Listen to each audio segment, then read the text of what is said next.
Dear student, তোমরা দেখছো বেতারারি সাফল্য একাডেমি। আজ আমরা চলে এসেছি মাধ্যমিক 2026-এর জিওগ্রাফি ম্যাপ পয়েন্টিং নিয়ে। আজ আমরা আলোচনা করব উৎপাদক অঞ্চল, বিভিন্ন উদ্ভিদ, এই সমস্ত বিষয় আজ আমরা চিহ্নিত করব। এর আগে আমরা নদ নদী, পর্বত, শৃঙ্গ এগুলো সব আমরা করিয়ে দিয়েছি।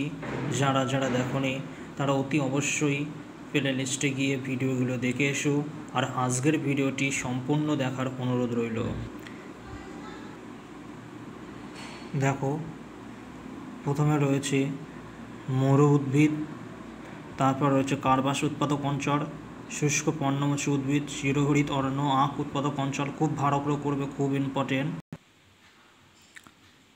পার্বত্য অঞ্চলের উদ্ভিদ, গম উৎপাদক অঞ্চল, ধান উৎপাদক অঞ্চল, চা উৎপাদক অঞ্চল, এগুলো খুব ভালো করে করবে, খুবই ইম্পর্টেন্ট, খুব ইম্পর্টেন্ট। কফি উৎপাদক অঞ্চলটি আরও বেশি ইম্পর্টেন্ট, খুব ভালো করে রাখবে।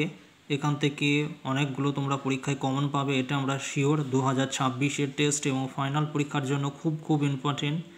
ম্যানগ্রোভ অঞ্চলের উদ্ভিদ, এটা হচ্ছে সুন্দরবন, খুব ভালো করে করবে। আর্দ্র পর্ণমোচী অরণ্য, খুব ভালো করে করবে, খুব ইম্পর্টেন্ট।